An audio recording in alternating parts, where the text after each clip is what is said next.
È il 14 maggio del 1964 e Lucianeddu viene arrestato in un posto molto particolare, la casa di Leoluchina Sorrisi, ex fidanzata di Placido Rizzotto, quel sindacalista assassinato e che il sospettato era proprio Lucianeddu.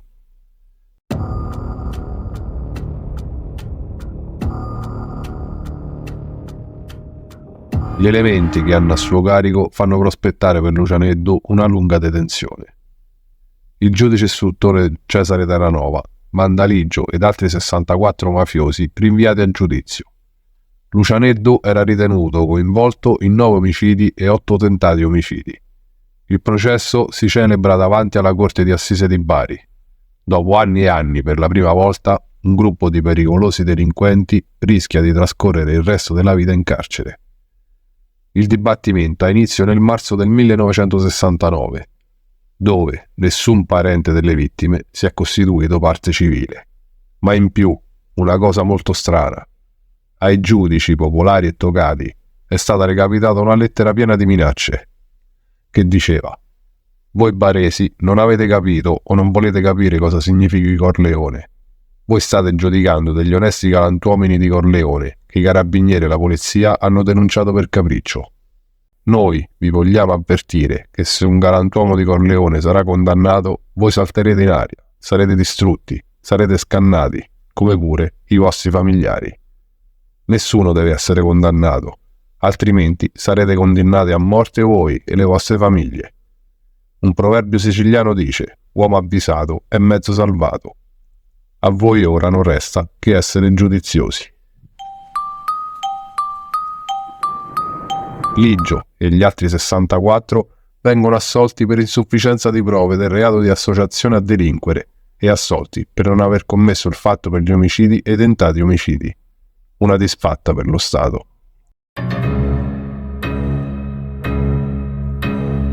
Presa l'assoluzione, Ligio non torna in Sicilia, ma si ferma in un albergo a Bitonto, in provincia di Bari, insieme al suo fedele uomo Totò Riina. A giugno è ospite nella villa di uno dei suoi avvocati, dove concede un'intervista, dove il boss di Corleone si dipinge come un povero Cristo incastrato da invidie, da storie sentimentali e dalle persecuzioni di magistrati e forze dell'ordine. Lucianeddu racconta che ha subito 11 processi e soltanto 2 volte è stato condannato, una per furto e una per associazione a delinquere senza essere colpevole. Dice: è possibile che 9 corti d'assise abbiano sbagliato? Il suo successo era scaturito dal commercio e ha guadagnato molto.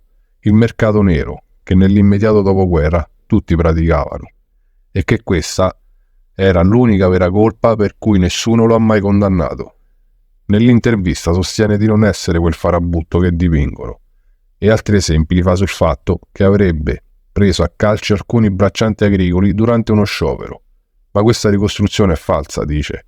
In realtà, racconta, aiutò una gentildonna ad andare in una sua fattoria, obbligando i braccianti che volevano occupare le terre a lasciarla passare. Dice: credevo fosse un mio diritto di difendere una donna. Sono un cavaliere ed invece è stata la mia rovina.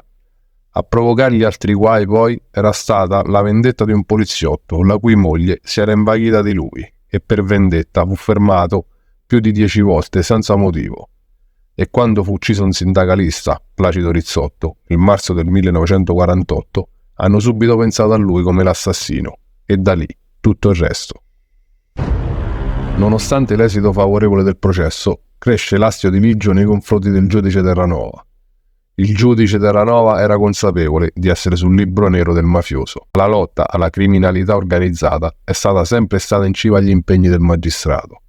Eletto deputato nel 1972, ha fatto parte della commissione parlamentare antimafia e dopo è rientrato nella magistratura con la nomina a consigliere istruttore al Tribunale di Palermo.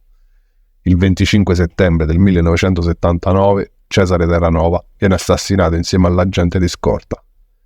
Un agguato dichiara matrice mafiosa per dinnescare uno dei più tenaci e pericolosi avversari di Cosa Nostra. Di quell'omicidio sarà accusato come mandante lo stesso Lucianeddu, ma sarà in seguito assolto. La primula rossa di Corleone torna ad eclissarsi, stavolta lontano dalla sua terra, dove tira una brutta aria. Va prima a Catania, protetto dai fratelli Giuseppe e Antonino Calderone. Ne racconterà le vicende anche il pentito Antonino Calderone. La sua permanenza arriva fino alla fine del 1972, poi si sposta in Lombardia. Lucianeddu non vuole certo fare la vita del pensionato di mafia, anzi, si dedica a un business che in Sicilia era un tabù, i sequestri di persona, e a spianargli la strada è il suo uomo, Totò Riina, che riesce a stringere un patto con alcuni esponenti dell''ndrangheta. Lucianeddu trova pure una compagna, con la quale fa un figlio. Ma la vita intensa dura solo fino al 16 maggio del 1974, il suo ultimo giorno di libertà. A mettere la parola fine alla sua latitanza è la Guardia di Finanza di Milano, che finisce sulle tracce del boss siciliano mentre indaga su alcuni sequestri di persona. L'inchiesta parte però da una proprietà di Giuseppe Cullarà. Era un'azienda che è stata più volte oggetto di verifiche fiscali ed era stato notato la presenza di persone sospettate di appartenere alla mafia. Scoprono che chiamano spesso per parlare con un certo zio Antonio, e nonostante l'azienda sia di Cullarà, la sensazione è che il vero proprietario sia questo misterioso zio Antonio. È un personaggio che in zona conoscono tutti, spesso mangia in una trattoria emiliana e è sempre lui a pagare il conto, anche se salato. Così, quando nel maggio del 1974 l'indagine di Cullarà si chiude con il loro arresto, decidono di effettuare anche una perquisizione nell'appartamento di zio Antonio. E quando alla porta si presenta la Guardia di Finanza, senza opporre resistenza, consegna i polsi ai finanzieri rivelando la sua vera identità. Zio Antonio era il super latitante Luciano Liggio. Adesso Lucianeddu ha smesso di essere la Primula Rossa. Il mandamento del clan dei Corleonesi passa nelle mani di Totò Riina e Bernardo Provenzano, due dei suoi più fidati collaboratori. Lucianeddu spera che i suoi vecchi amici in qualche modo lo tirino fuori dai guai, perché fino ad allora non si è mai visto un boss del suo rango scontare un ergastolo o una condanna. In effetti, tra i suoi fedelissimi si pensa ad organizzare un'evasione. L'incarico viene affidato proprio a Totò Riina, l'uomo a lui più vicino. Ma a quanto pare non andò tutto per il verso giusto. Apparentemente, perché nel 1979, mentre organizzava il piano, travelò la notizia ai carabinieri. Così Liggio fu subito trasferito e l'evasione fallì. Nel 1982 Tontano Badalamenti, boss di Cinisi, finito fuori dai giochi, era già a capo della cupola e posato dai vecchi compari. Era latitante in Brasile, dove si era trasferito anche Tommaso Buscetta, il boss dei Due Mondi, diventato un prezioso collaboratore di giustizia. Buscetta stesso rivelò le intenzioni di Tontano dicendo che sapeva che i Corleonesi gli stavano dando la caccia. Era il 1982. Guardavano insieme la televisione quando diedero l'annuncio che a Palermo era stato assassinato il prefetto Carlo Alberto Dalla Chiesa. In quei giorni Badalamenti fu uno di quelli che chiesero a Tommaso Buscetta di tornare a Palermo. Ritenevo, disse Buscetta, che la sua idea del mio rientro in Sicilia non fosse buona. In quel momento la sua intenzione era di far uccidere Luciano Liggio dentro al carcere. Gli dissi che non era ancora giunto il momento.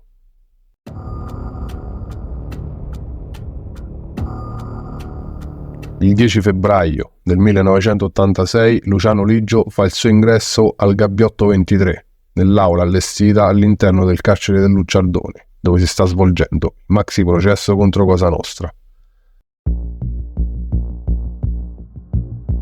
L'aria è quella di sempre, con lo sguardo fiero, sigaro cubano in bocca e le movenze di chi è ancora padrone del mondo.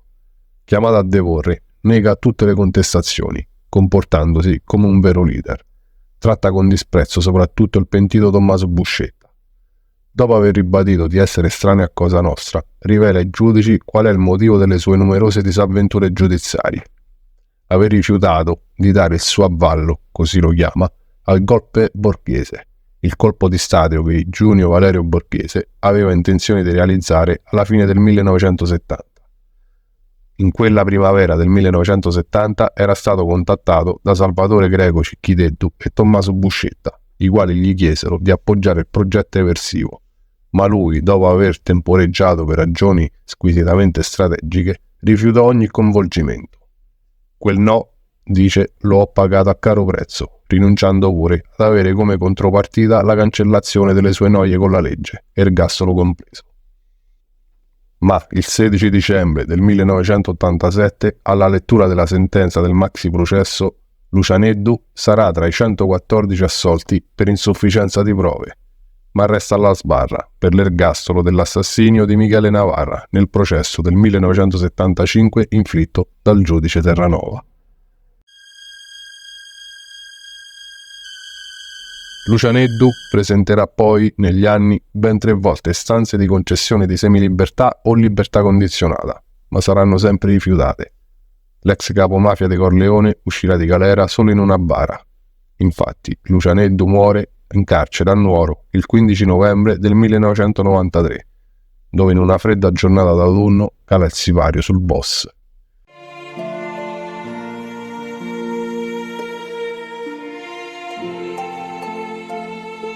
Tre giorni dopo, il 18 novembre del 93, verrà spedito e sepolto a Corleone come un fantasma, senza famiglia, senza un prete a benedirlo. Sparisce così la bara di un boss che ha in qualche modo segnato una linea di confine tra la vecchia e la nuova mafia.